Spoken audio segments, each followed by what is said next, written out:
5 minutes de français, de françaisavecpierre.com. Salut tout le monde! Comme chaque semaine, on se retrouve pour un nouvel épisode de 5 minutes de français. Et aujourd'hui, je suis avec Judith. Salut Judith! Coucou Émilie, comment ça va? Ça va super, merci. Alors, on parle de quoi aujourd'hui? Eh bien, aujourd'hui, on va parler des algorithmes. Tu sais, ces programmes informatiques qui influencent ce qu'on voit sur les réseaux sociaux, les vidéos qu'on regarde ou même les pubs qu'on reçoit. Ah, très intéressant. Alors, pour commencer, je te propose une petite question sur le sujet. Selon une étude menée en Europe par l'Institut Ipsos en 2022, dans quel domaine les gens pensent-ils que les algorithmes ont le plus d'impact sur leurs décisions? A. Le choix d'un partenaire amoureux. B. Le choix de ce qu'ils achètent. C. Le choix de leurs opinions politiques. Je dirais la réponse C, le choix de leurs opinions politiques. C'est noté. Comme d'habitude, je vous donnerai la réponse à la fin du podcast. Alors Émilie, tu en penses quoi des algorithmes? Est-ce qu'ils décident pour nous ou est-ce qu'on garde encore notre libre arbitre? Honnêtement, je pense qu'ils nous influencent beaucoup plus qu'on ne le croit. Par exemple, quand tu vas sur YouTube, tu regardes une vidéo et hop, on t'en propose 10 autres. Tu te laisses entraîner et au final, ce n'est pas toi qui as vraiment choisi. C'est vrai, et c'est encore plus flagrant avec les réseaux sociaux. Les algorithmes sont conçus pour qu'on reste le plus longtemps possible sur l'application. Ils repèrent ce qui t'intéresse, ce que tu likes, combien de temps tu restes sur une publication et ils te montrent du contenu similaire. Oui, c'est comme s'ils connaissaient nos goûts mieux que nous-mêmes. D'un côté, c'est pratique, ça évite de chercher pendant des heures. Mais d'un autre côté, ça crée ce qu'on appelle une bulle de filtre ou une chambre d'écho. On voit toujours les mêmes idées, les mêmes opinions. Exactement, et ça peut devenir problématique, surtout en période électorale. Certains pensent même que ça renforce les clivages politiques, parce qu'on est de plus en plus exposé à des contenus qui vont dans le sens de ce qu'on pense déjà. Et tu sais ce qui m'inquiète aussi? Les algorithmes dans le recrutement. De plus en plus d'entreprises utilisent des logiciels pour trier les CV. Parfois, si ton CV n'a pas les bons mots-clés, il est mis de côté automatiquement.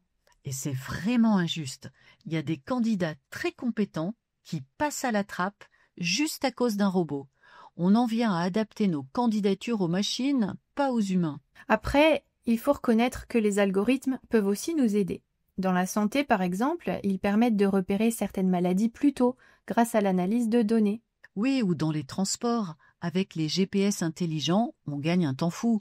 Et même dans les recommandations musicales, je dois avouer que certaines applis, ou applications si vous préférez, me font découvrir des artistes que je n'aurais jamais écoutés autrement.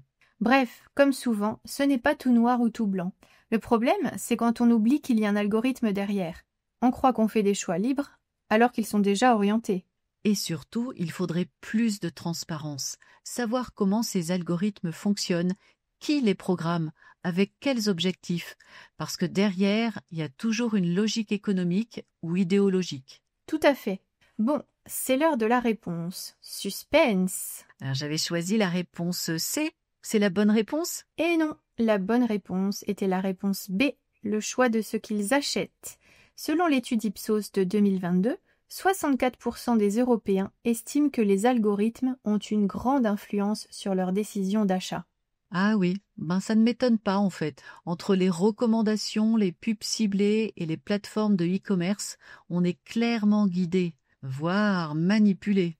Avant de se quitter, on vous explique rapidement 2 ou 3 mots ou expressions importantes qu'on a utilisées aujourd'hui. Libre arbitre, par exemple, c'est le fait de pouvoir choisir librement, sans contrainte extérieure. Passer à la trappe, ça veut dire être oublié ou ignoré, souvent injustement. Comme le CV d'un candidat qu'un algorithme rejette sans raison valable.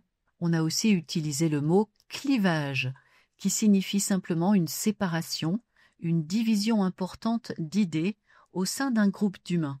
Et enfin, j'ai employé le mot, ou plutôt l'acronyme CV, qui est une manière plus rapide de dire curriculum vitae.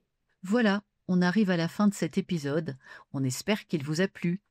Et vous, est-ce que vous avez l'impression d'être manipulé par les algorithmes? Dites-le nous dans les commentaires et n'oubliez pas de télécharger la fiche PDF avec la transcription et le vocabulaire de cet épisode. Vous la trouverez dans la description sous cette vidéo ou sur notre site françaisavecpierre.com. À très bientôt. Salut tout le monde! 5 minutes de français, de françaisavecpierre.com.